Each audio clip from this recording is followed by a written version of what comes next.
We might think that freedom of movement means I have to learn this, plus this, plus this, plus this, and then I get freedom. But you'll see, you learn this, plus this, and you actually are the same. It's just you have those other skills. You start to develop curiosity, awe, meaning behind what you do. So now I come into learning something as if I will never teach it. That's what I start with. I will never teach this. This is for myself. That you realize you have all this excess. And actually, to develop further, you have to get rid of the excess. So this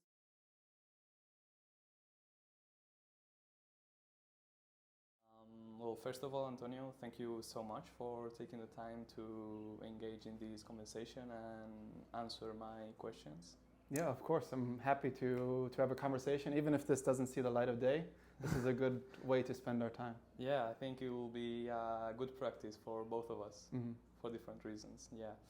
So I think the last time you had a conversation or a recorded podcast was a while ago, right? Yeah, 5 years. 5 years. Yeah. Okay. So yes, what have you been busy with these past 5 years? In a lot of the ways, the same thing, but just in a different way. So since then, same teacher, same outlook on movement, on developing a movement practice. But of course, as you do something longer and longer, the reason that you do something changes. Like when I first started martial arts, I was really interested because there were some really cool movements. It was beautiful. But if you stay in martial arts for a long time, you might not stay because of the beautiful movement, but because of the philosophy or because of the mentors and friends and community that you learn and you engage with over time. And this I see happening in movement as well for me, that why I stay is very different than why I started. And I think that's a good thing, for me at least, because my starting point was more about the skills themselves. And the reason that I stay there is very different.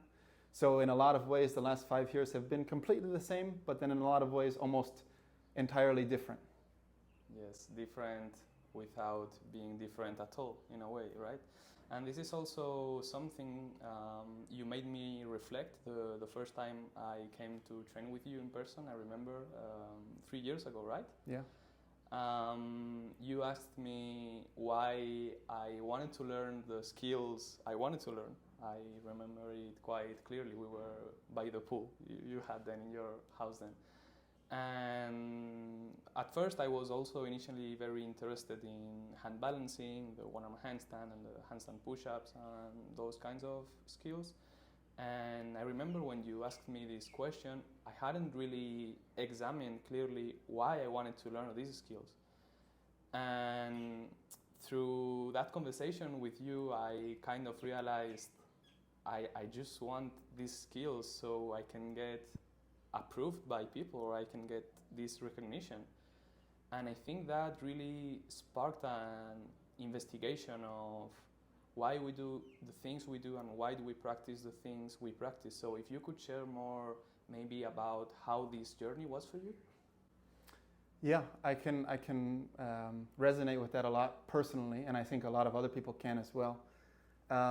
Maybe we can talk about what I've heard of why people start to seek out a movement practice. A lot of the times they see a certain freedom, like they notice, oh my gosh, there is this opportunity in my body. I don't just need to have this equipment or with this people or this or this. It's so much opportunity. So their initial investigation is they want to improve the freedom of how they move and improve how they move.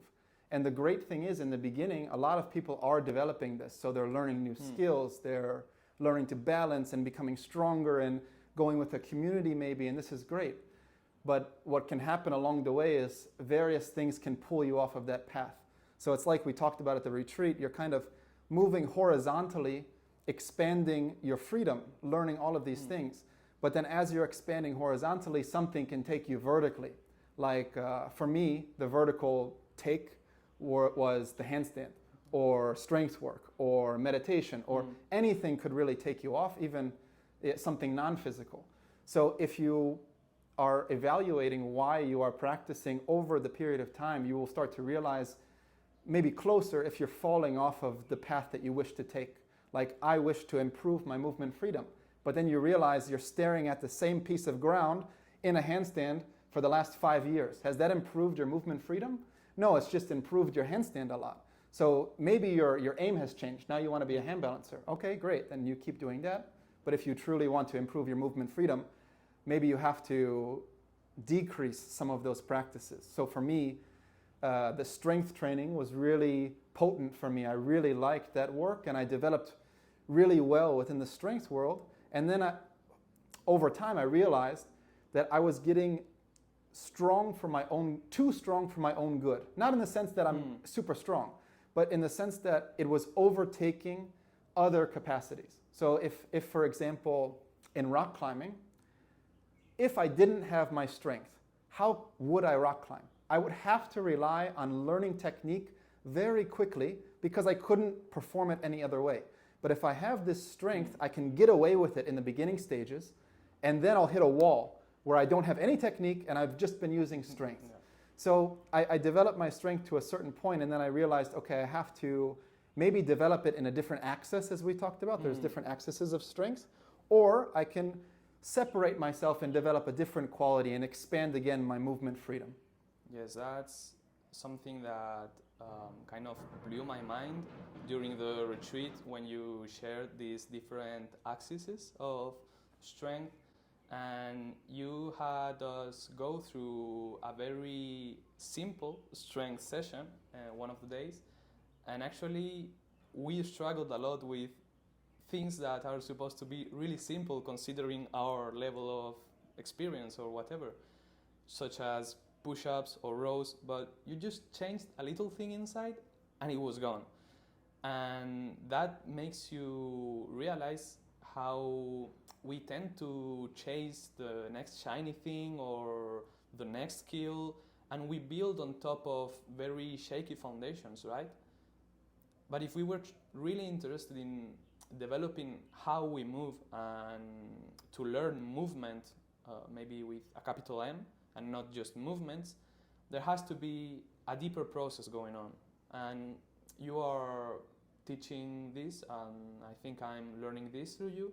And can you tell a bit more of how this process of going to the foundations goes? Maybe we can take in different directions. So first, if anyone has a background in what we can say is like a live type of practice, or a chaotic or a risky, depending on the word you want to use. For example, you were involved in sparring martial arts of some kind, or you were involved with parkour, or you were involved with something that has some sort of risk.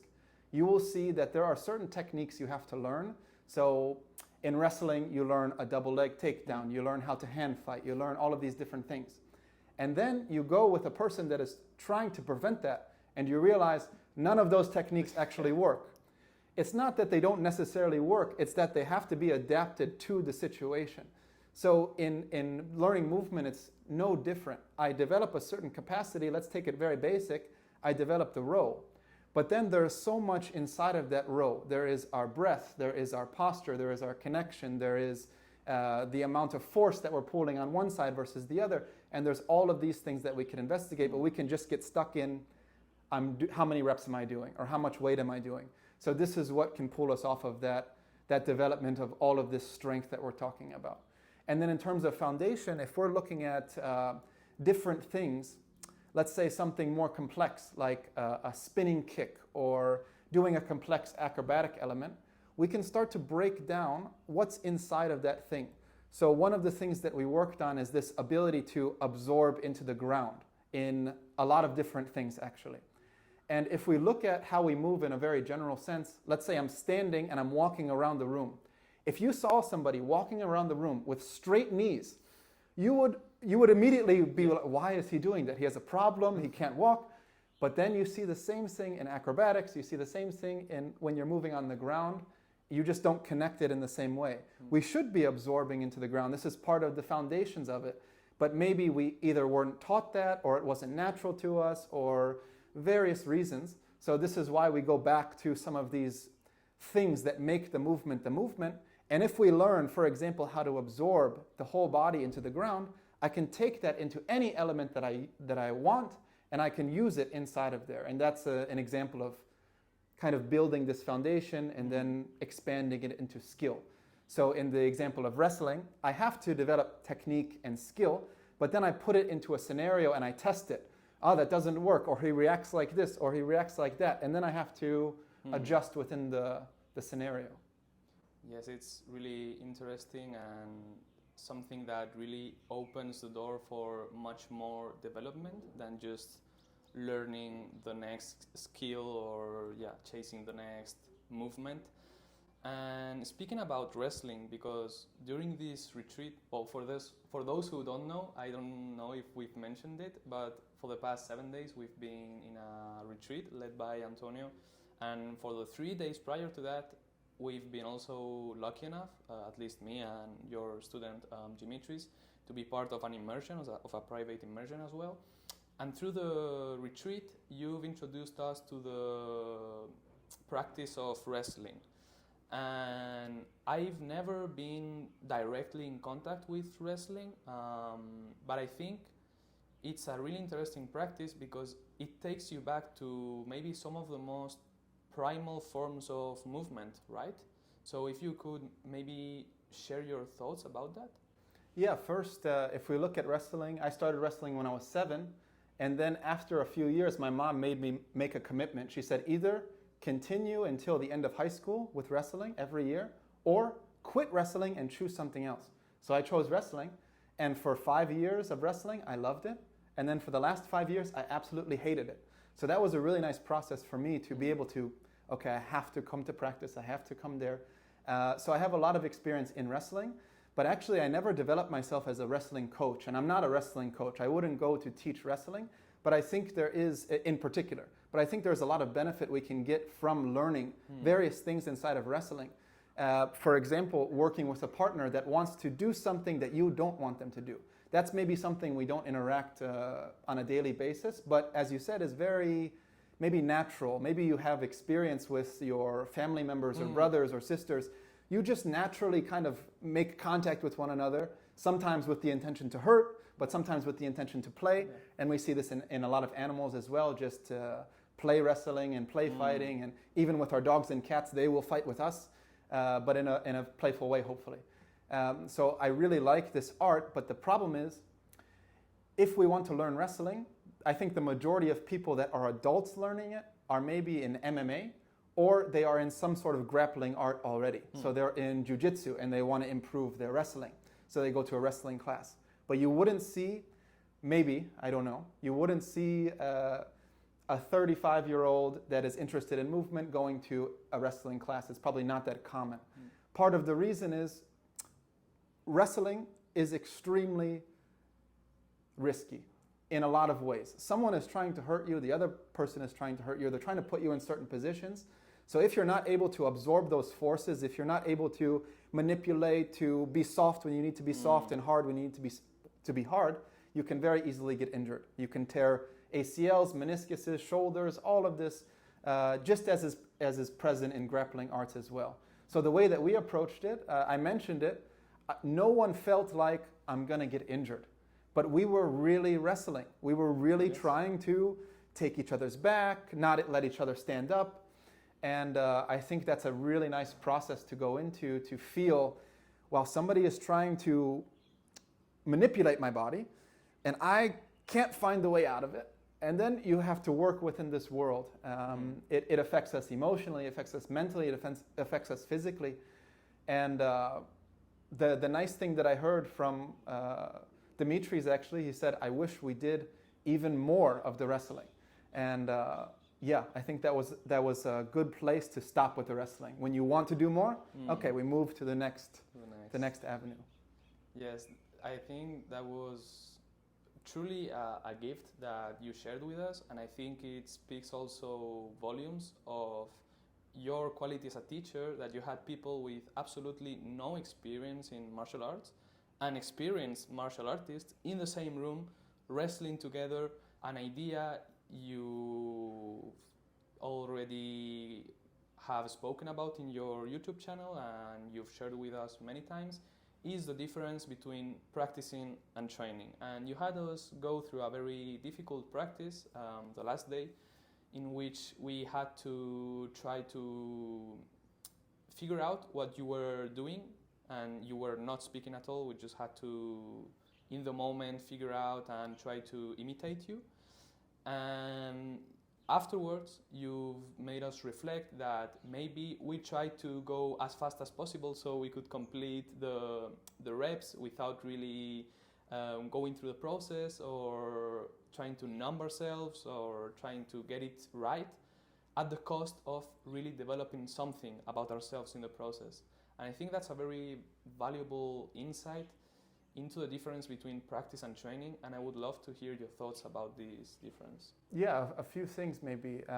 When Max and I were traveling in China, we went to this region that has a lot of Tibetans in the area. And in general in China, they tend to dance in public as a group. But in this Tibetan culture, it was very different. The dances that I saw there were more complex from my eye. And what happened was they would play a song, they would all be dancing, and then when the song ended, a new dance and a new song. So I went into the dance trying to pick up the dance within 3 minutes or however long the song was. Then it finished, and then I had to learn a new dance, and then it finished, and then I had to learn a new dance. And this is a way, I'm not trying to perfect the dance, I'm just trying to be in the practice of learning something. And when we're trying to kind of separate this idea of training and practice, I like to use the analogy of music. So we can say my idea of training versus practice is training has a very specific, maybe not specific, but a very goal-oriented trajectory. So for example, I'm practicing the piano because I want to play this song, or because I want to perform, or because I want to X, Y, or Z.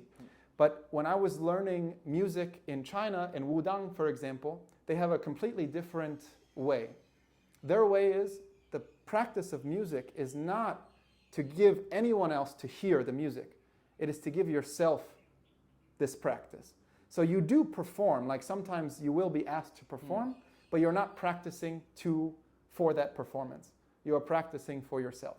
So that is the large difference. So when you're in this act of trying to learn as quickly as possible, it's disconnected from the goal of actually learning. And instead, okay, here's my level, here's what I can see, how quickly can I pick it up? And that will help your development more than trying to reach the goal as quickly as possible. Yeah, I think that reminds me of a quote by Alan Watts that went something like, if the best musicians were those who played the fastest, then, you know, music wouldn't make sense, because then you would just rush to the end of the song, and that's not how music works, obviously. And I think it's a beautiful distinction to make, and it really expands a lot, or expanded my view on what a practice could be. And I think it's something that most beginners, it's the bottleneck, I don't know if you say that in English, for most beginners. The difference between training and practicing, and how can they go from training or from physically training to a practice, to a movement practice. And then this practice can not only be confined to movement, but it can open up to more areas of our lives, right? Yeah, maybe a quick example to bring it down to the physical layer of just something simple is I've seen many times of people making a lot of progress in something, like they can hold a handstand for 60 seconds consistently. But then, as you know, balance changes day to day. So then they run into a session where they're barely able to do 30 seconds and they give up the session. This is a training perspective. I didn't hit my previous level, I can't reach there, so the session is completely useless. A practice would be, okay, I have 30 seconds. What can I do within that 30 seconds? And then you can adjust what you are practicing inside of that session and develop so much inside of there, instead of saying, I didn't hit the goal or my previous record or whatever. Yes, your emotional stability even, you realize that you might not be able to perform at the level you expected, or you ask of yourself and you work with that. I had a similar situation while practicing my partnering with Annabelle, with my partner. And I had like this very demanding morning assisting in the surgery room. So for a lot of hours I was standing and assisting the surgeons in the surgery room. I had a really bad night's sleep. I was really hungry. I was fasted for a lot of hours, and then I come out of the hospital, and we had scheduled like this session right away. I get out of the hospital, and I was going to tell her to cancel it because I was feeling so tired and my performance is not going to be well and I'm not going to be focused. But I actually thought, oh wait, this is the perfect opportunity to actually practice, because then I'm developing something that is real, more honest. Because if I only practice when I feel good, or my performance when the wind is blowing and Mercury is in retrograde, but if you are able to show up independently of the outside circumstances, I think you get to develop maybe something more true or something more honest, right? Yes, and it's difficult. So the situation you're talking about is maybe more chaotic, and that might be very hard to attack in the beginning. So doing it maybe purposely. So maybe you set your alarm for 6:30 in the morning and you forgot it and you woke up at 7, and now the whole day is just destroyed. See if you can change the day to fit what you want to fit in that day, and that's a way to be inside of a chaotic environment but in a very controlled way. And then when you have a sickness, you have a stressful day at your job, and you also want to continue doing that, you have a reference for that, and then you can move back into it. In that situation, it might have been better, I don't know how the session went itself, it might have been better to take a longer moment to warm up for that session and then warm down for the session. It's also a concept we talked about. Yes. Like if we want to perform our best in strength training, we probably wouldn't skip the warm up. Best case scenario, I perform kind of average. Worst case scenario, I get injured because I didn't warm up. But if we think about meditation, are you warming up and warming down for meditation? Reading a book, are you warming up and warming down for reading a difficult book? Everything we could do if we have that opportunity. And even inside of the practice, so let's say you have an hour session, you only have an hour to practice. Okay, somehow make that warm-up happen so it transitions up in intensity. So maybe being very light with Annabelle when you're doing whatever you're doing with her, and then starting to up the intensity would be an example of warming up without adding anything. Yes, paying attention to the transitions, right? Yeah. It's something also really valuable that you shared with us, and you had us warm up actually for the meditation for I think almost half an hour. Then we did an hour of meditation in the morning, and then we had the cool down, or the warm down. It felt truly special, and maybe we can keep talking about this layer of the practice, the meditation or more internal practices, because I think some people might be a bit confused when we spend so much time in stillness or so much time in meditation inside of a movement practice. So if you could share more of this? Yeah, so first, we didn't spend that much time in the hole. Like we were spending maybe 6 hours moving and then 1 hour in meditation. So in the vast thing, it wasn't that much. But I can say if we're looking at a movement practice, we are in the development of the self.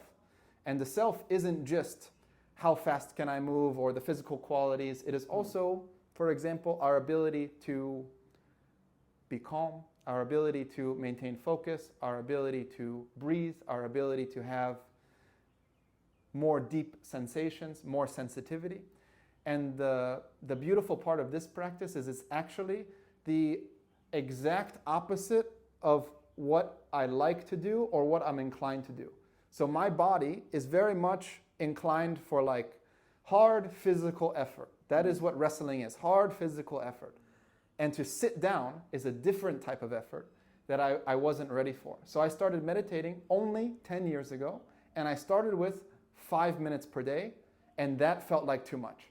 So I would just sit there like in agony, like, okay, when is it up? When is it up? When is it up?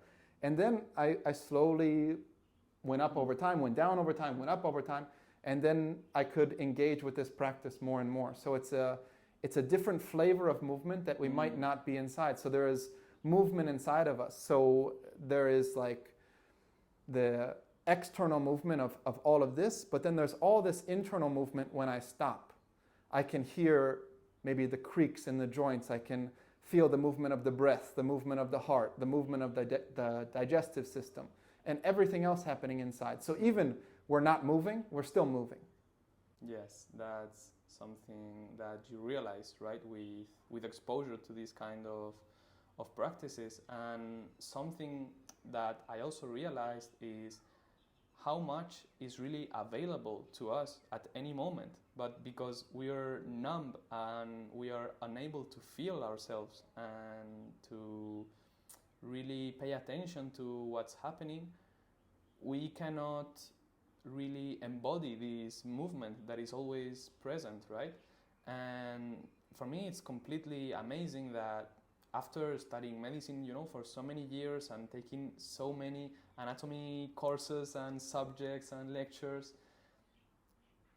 I knew nothing about anatomy really. Like, I knew maybe something, I had information, but I never actually felt what my skull was like. Maybe I can show you a map of a skull, perfect, with all the little holes and creaks and stuff, but I don't actually know how it feels like. And for me, this is maybe a big gap there is in knowledge between the theory and the practice. And something that I'll forever be grateful of, be learning with you, is how to actually develop knowledge, like embodied knowledge and understanding. And I wish if you could share more about this process. Yeah, maybe it's I'm coming from a different part than maybe you, for example. I mentioned, I think my head is very small, in the sense that I am like not intellectually, naturally in that direction. I am more of like the doing person, just do and don't think. So when I started to work on my intellectual ability, it was extremely difficult, and I didn't feel progress for a very long time. But I already had this experiential doing, and a lot of it. So when I started to explore this intellectual part, I could start to see the connections much easier. And maybe you're coming more from this intellectual part, or this is what's more natural to you. So now that you're doing more, you can start to make connections here. And I think the problem would be either we stay inside of the body only and we become like this meathead person that can't think, or we become overly intellectual but we can't do. And I want to be both. I want to be able to do a lot, to think a lot, to find meaning, to find curiosity, to find awe. And that comes from studying movement all around, in the head, in the body. Yeah, that's what is amazing to me, and really inspiring to see, really, because I see that many times the practitioners are reaching conclusions that science reaches very, very much later. So, for example, Democritus and his atomic theory, it took science, 3,000 years more to discover what he was saying back in the ancient times. And in the same way, I feel like there's this big gap between maybe the practitioners and modern medicine. And I would also like to try to bridge this gap and to try to connect those things. And one of the things that really also helps me bridge this gap is working with different maps and different models. And this is something I am learning through you. And I think that is interesting. Maybe if you could share about this mapping or this modeling of the body and the mind. Yeah, I think how we conceptualize something is how we end up doing that thing. So if I think that let's imagine I conceptualize that this joint doesn't exist. then I'll start to treat it as if it doesn't exist. And then my body will react as if it doesn't exist. Imagine I keep my arm like this for a year. What will happen to the tissues as a medical professional? I think you know it'll start to solidify, right? Yeah. It'll start to decrease the movement. So this is, of course, very clear. I know that this joint can move. But what in the body do I not know can move, or moves in a way that isn't actually in line with reality? So if I make a model or a map, we can say, and I improve my understanding of that and my use of it in the body, it can improve the use of it throughout the whole system. Maybe it's aligned with the health of the body, maybe it's aligned with how well I'm moving, maybe it's aligned with something else, but we can use that to actually improve something. So some of the maps could be, how does my body feel from the outside? So can I feel, for example, my third toe on my left side? Or does it feel like a block of foot, which is probably what it feels like? Versus, can I feel my right pointer finger? A lot of people, even if you're not practiced, could probably feel the right pointer finger. It's more clear in the vision. So it might mean I use this very well, and I don't use this very well. And something you brought my attention to was towards the spine. So the common word we have for, or the technical term for the spine we have in the medical field is the spinal column. In Spanish is columna? Or yeah, columna. Columna. Yeah. And actually it should be the opposite of a column. If we want to have a healthy spine, it should be moving in all these different kinds. But the model we have of it, right, influences the use of it and the movement of it. And also something you pointed me to was the hip joint. And I am unable to feel the wholeness of my hip joint, especially in the back. So most of us feel the hip joint in the front, but the hip joint is also in the back and also inside. And yeah, it's really enriching the representation and I think the map of ourselves, right? Yeah, so imagine in your scenario, you picture it here. Then the motion when you're walking is going to be primarily here. But maybe there should be movement back here for a healthy hip to go through. So if you improve that map, you could feel, oh, this is actually occurring, and now it moves through your body in a different way. I would like to ask to come back to the process of movement freedom, of developing freedom. So there was a very funny moment when one of your students from Norway was trying to describe her hometown. Ah, yeah. Marn, right? Yeah. And she described her hometown like a pancake. Yeah. Which is a very maybe weird metaphor to use in English, but because her English was limited, she needed to create these metaphors that otherwise she could not have come up with, right? So if you could share more about the process of gaining this freedom through limitations and constraints? Yeah, we can talk about it very clear that I think many people will think about in terms of language. So let's say you're learning English as a second language, you go through a process of learning all of these words, all of these sentences, you take tests, maybe you're an A student, and then you take that person, you put them with a foreigner that speaks native English, and they just freeze. They have all of this vocabulary, probably more than the native speaker in some cases, but they just freeze. And then there are people that are extremely limited in vocabulary, but it feels like they just have endless possibilities. They just take this word and put it here, and this word and put it there.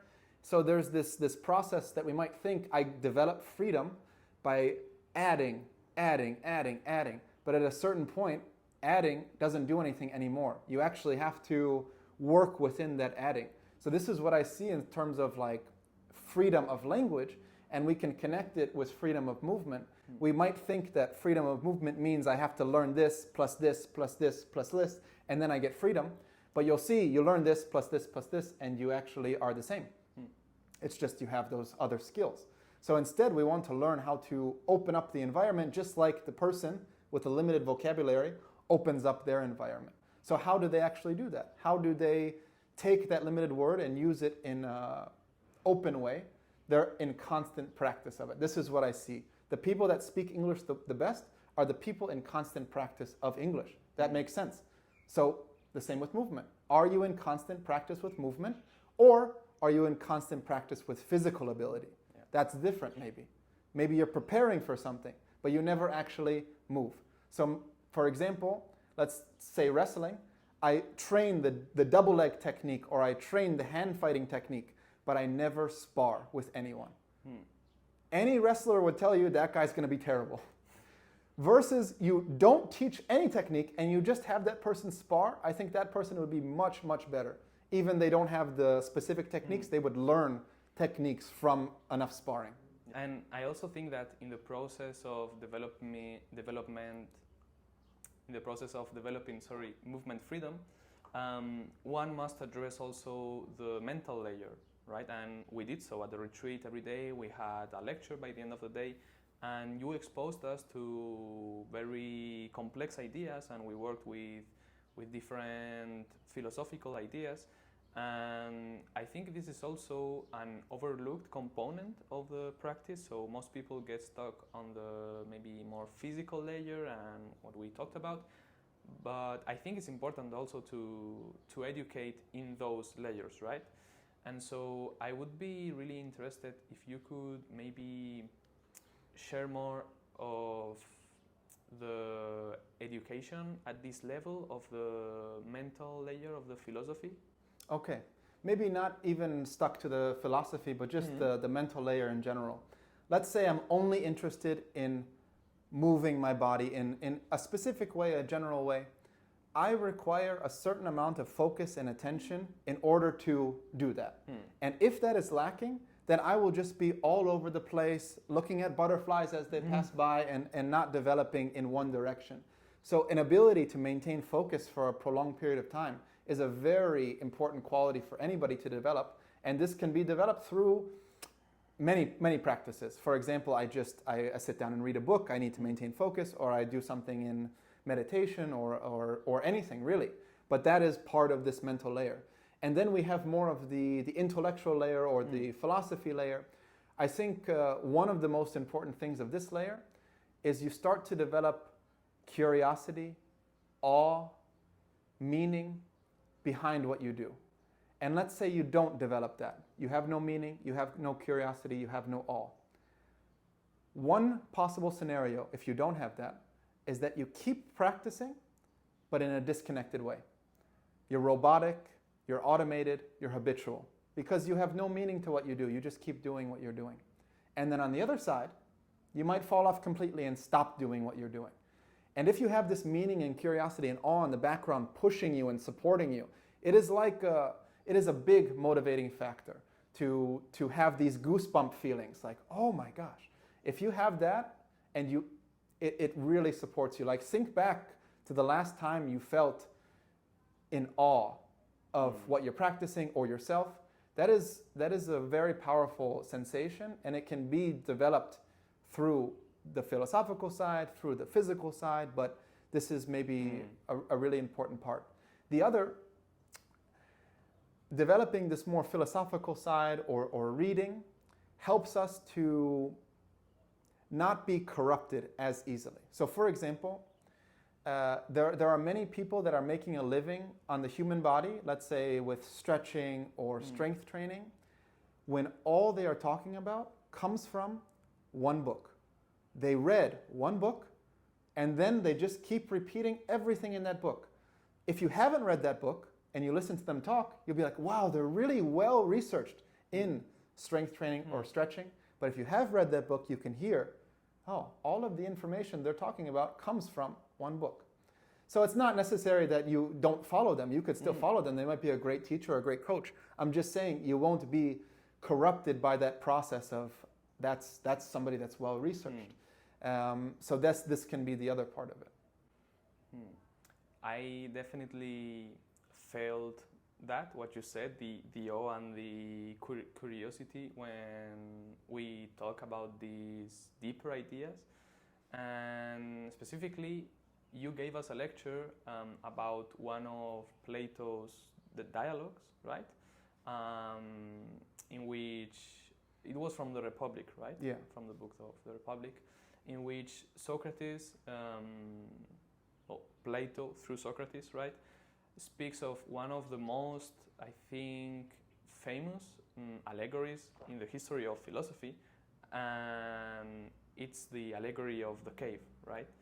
And it really gave me the goosebumps to notice the parallelisms between this allegory and this work with ideas and the work we are doing through the physical practice and the movement practice. And I was wondering if you could maybe give your thoughts or reflect on this. Yeah, so one of the reasons I chose this is because it's directly connected with practice. And the interesting thing is we can actually connect many things with practice that seem disconnected. But in this example, we were going through very clear ideas about development, about discomfort, about teaching inside of that short story that's inside of there. And the other reason that I gave this lecture was because I was afraid to give this lecture, because I'm not intellectual. I'm not easily like finding meaning. What's more easy for me is to maintain focus and to memorize. But to kind of piece apart, to summarize, to find the meaning is very difficult for me. So to do this practice is a really good practice for me, and it's why I gave it to you, because I found so much benefit from it. And I'm highly inspired from Ido Portal, because he gives us myths and stories and then has us do the same process. And at the beginning, I had a lot of difficulty. And I would just be listening and finding nothing. Just like blank, blank, blank. So then I practiced it and it got better, and it still needs a lot of work. But yeah, that was the other part. I was scared to do it, and it's underdeveloped in me. So I'm developing it, and I want to give this to you. I think it's a really powerful process to work through how we use the mind to solve problems, or how we use the mind to interpret ideas.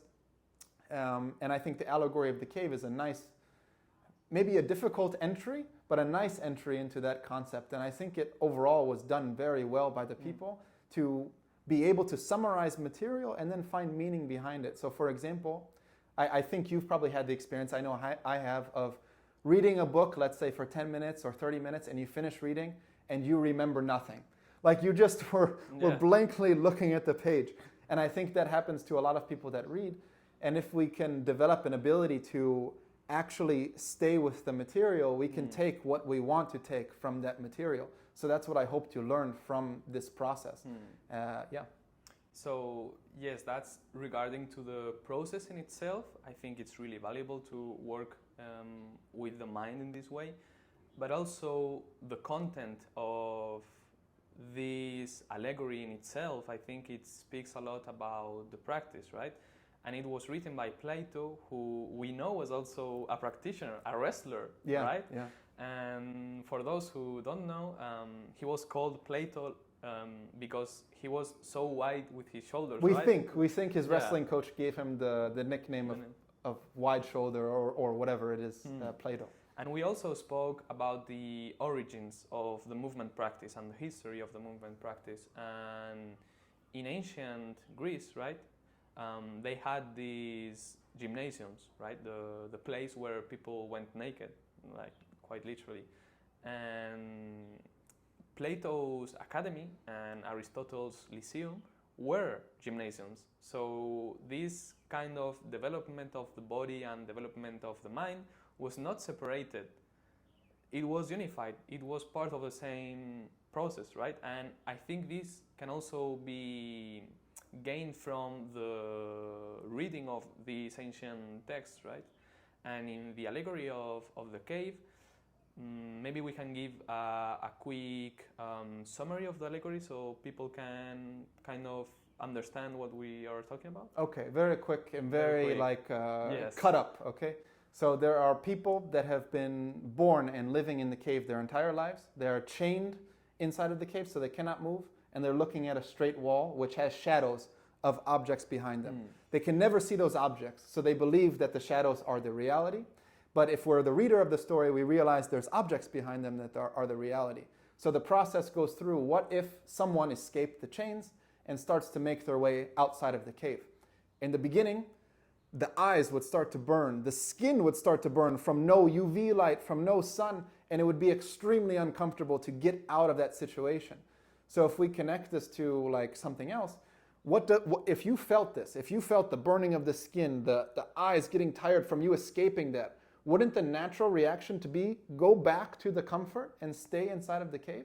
And Plato starts to talk about maybe different interpretations of what it means to come outside of the cave and move in, and then going back inside the cave to educate the people inside of the cave. So this is the basic story. I'm missing a lot of details, but of course, it's a very complex dialogue, but I think it's really interesting how you mentioned that in the way of getting out of the cave, there is a lot of effort involved. It's not a pleasant process of just finally going into the light. No, it's quite the opposite. It's climbing down a hole and getting exposed to the blazing light of the sun for the first time in your life. So it's really a physical suffering. Yeah. And people are chained in the cave, right? So you need to drag them out sometimes. So you need this initial pull and this effort.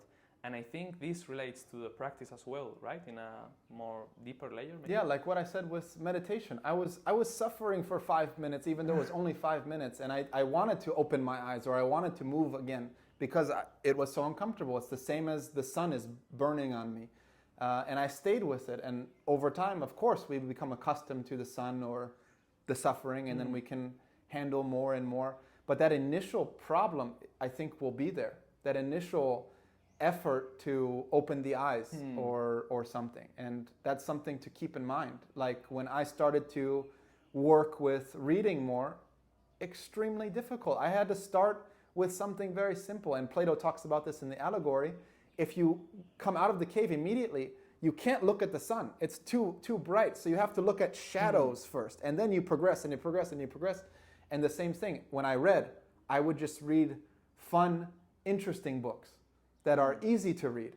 And then I developed this habit of reading. And then I could, something more difficult, and then this type of process. Because we have the tendency to stay in our comfort zone, right? In our homeostasis.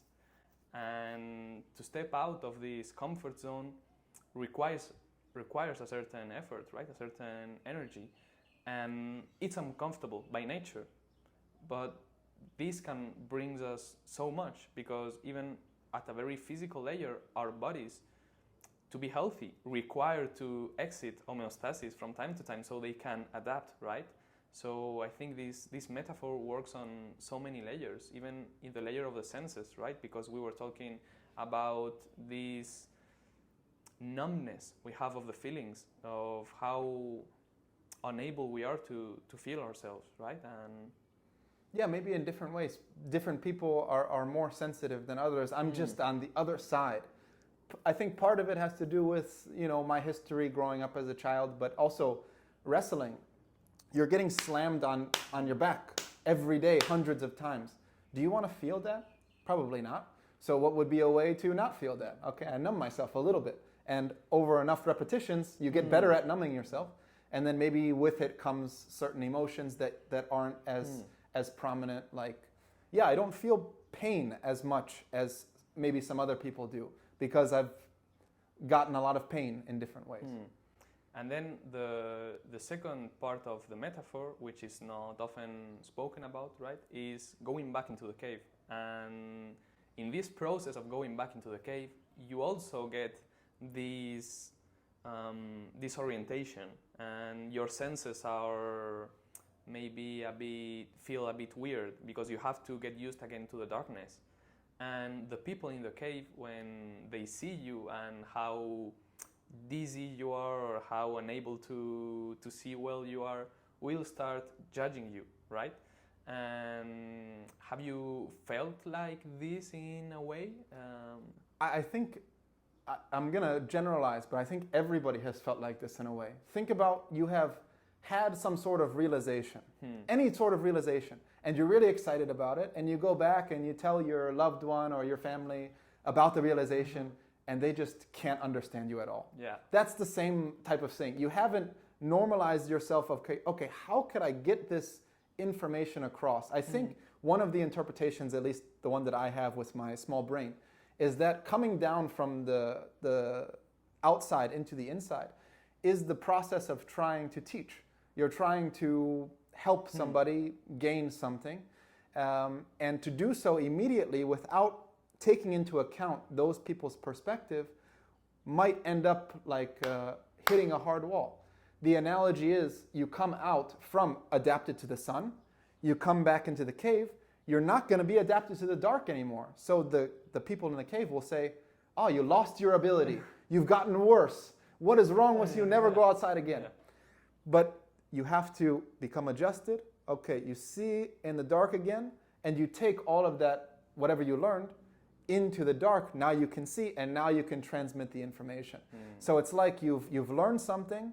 Okay, let me digest that information. How could I get that information across? And then you give it across. Maybe a very clear indication would be, imagine day one, I say, okay, we're wrestling, ready, go. Like, what would happen? Oh my God, oh my, like everybody would get injured, you know. Yeah. But I approached it in a different way. Okay, what does it feel like to be absorbed? What does it feel like to put some pressure on somebody? What does it feel like to take something here? And then we added a little bit more and a little bit more, and we got closer and closer and closer, and then we could wrestle. And that's part of the process of like becoming adjusted to the dark again. Yes, because it's very interesting that we started the whole process of learning to wrestle through sensing and through becoming accustomed to being touched, being pushed, being maybe displaced in space. And you mentioned something also that I think is really interesting, and that's the process of digestion. So when a patient is hospitalized and he cannot feed himself, we will introduce an intravenous tube, I don't know the specific word in English, and we will feed him through the veins, right?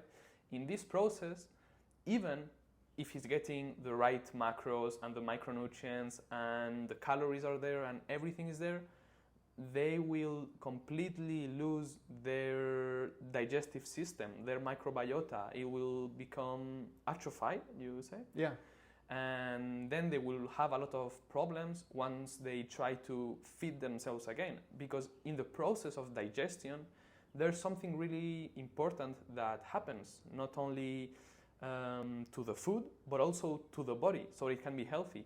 And I think in a similar way, now we're living in a moment when there is a lot of information, like too much information.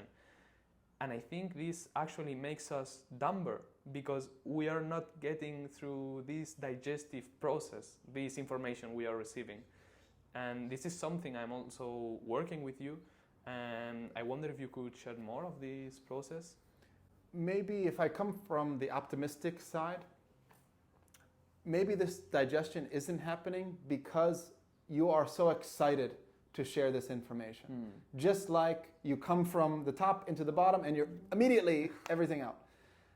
So you are coming from maybe a more positive perspective of, I think this will really help you. But if you haven't taken the time to adjust and digest that material for yourself, I think you'll be doing more harm than good for that person. What does digestion look like? It's different for everyone. Maybe you have a lot of experience in a certain area and then you learn something new, then that digestive process is very quick. But if you're something different, something that's on the other side, then that digestive process could be extremely long. So what I've found beneficial for me as a teacher is to wait. So if I feel, wow, this is really positive, I wait. And I see how it goes in myself, and I wait, and I wait.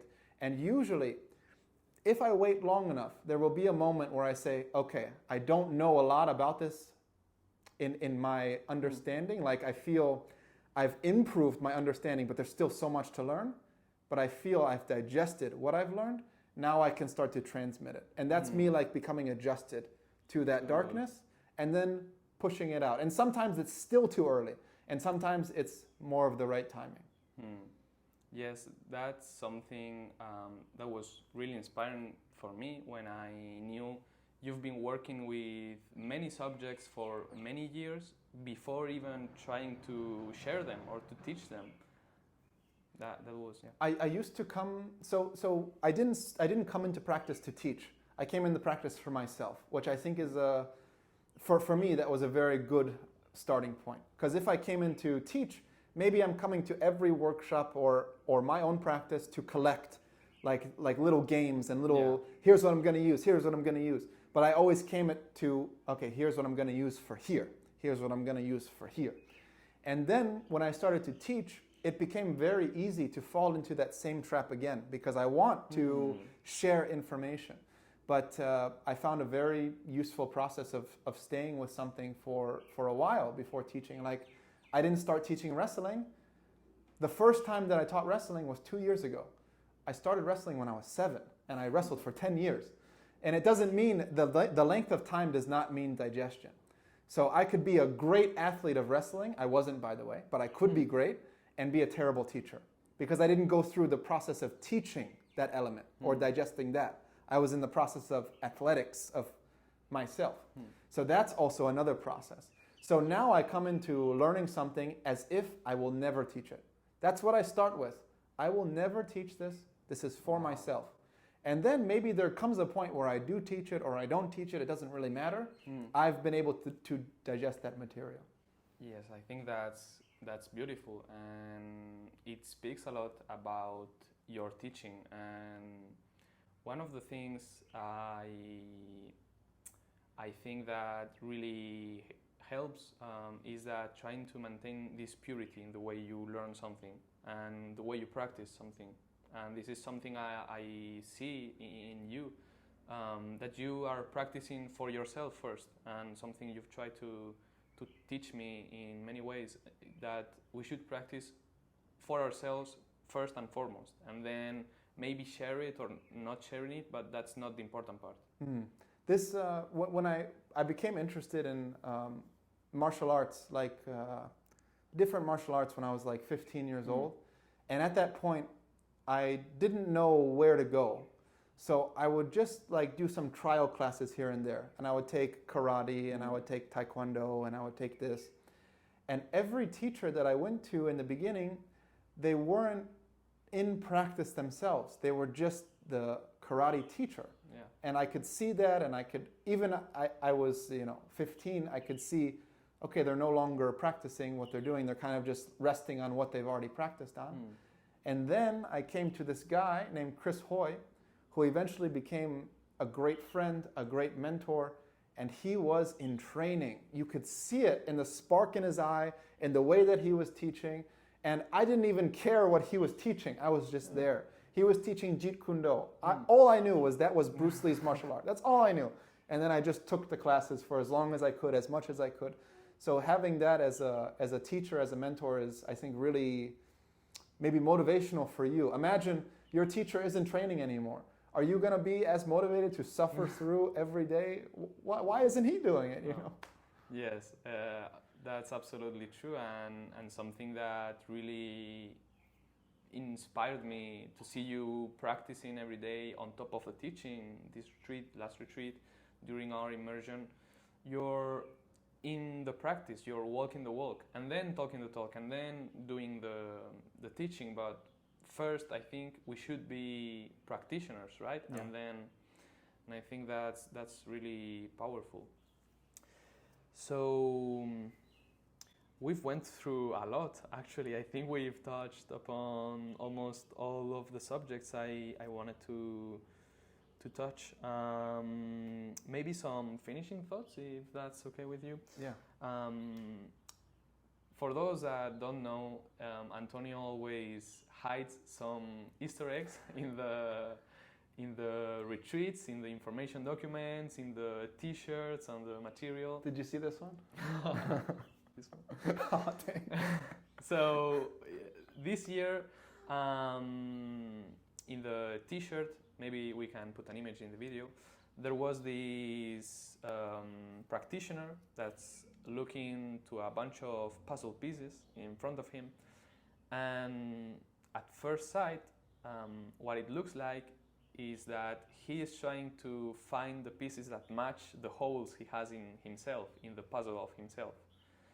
And we were thinking and trying to decipher the meaning of this metaphor throughout the retreat. And then I think by the end, you told us, no, actually, it's the opposite process. He's not trying to find what fits inside. He's trying to shed away the excess of himself. And I was wondering if you could share more of this. Yeah, immediately you see a missing puzzle piece or what looks like it. You think he's going to put something in there to fill. But I think the process of development is you start by adding because you think you need to add. And over the process of adding, you gain a lot of nice things, skills and attributes and all of this. And then there becomes a point maybe that you realize you have all this excess. And actually to develop further, you have to get rid of the excess. So this process of peeling away the puzzle pieces is this analogy of removing the excess. Like if we do strength, I need a certain amount of force to perform the thing. But how much? So the beginner would say, okay, as much as possible. And maybe that's the best way to approach strength in the beginning, maybe not. And then if you want to become more efficient, more relaxed, you start to shed. How much do I actually need to pull what I need to pull? And then you become more efficient. And then this translates into your activity. Like if we take it back to wrestling, because we've been talking about that quite a lot. Imagine I use as much force as I can to try to throw you. How much have I wasted? And now that person, after I throw them, has the opportunity to come back at a more tired Antonio. So actually, I don't want to do that. I want to be soft in the moments of soft and then explosive in the moments of explosiveness. So this is maybe a physical way to think about this, but it's more than physical, of course, peeling off all of this excess. It's mental, it's emotional, I think it reaches all the layers of the self, right? So should the practice. Yes. Nice. So yes, I don't know if you have any more thoughts or something you would like to share with the listeners. Maybe one of the most common questions is like, where do I begin with a movement practice? Because it's so wide. That's great that it's wide, but it can be like, okay, if it's wide, then where do I actually start? And I think the great thing is you can start really pretty much anywhere. As long as you are developing and learning, you can start in that layer. So if somebody is interested in a movement practice, start by where does your awe, inspiration, curiosity go, or where is your meaning, and then begin there. Like I started maybe one of the first things that I started to do was either strength or hand balancing because it really struck me, and that was really nice. So you can begin there.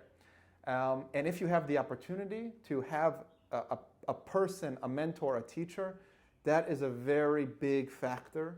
So maybe like what I did, you find martial arts inspiring. Find a good teacher in martial arts, not just the system.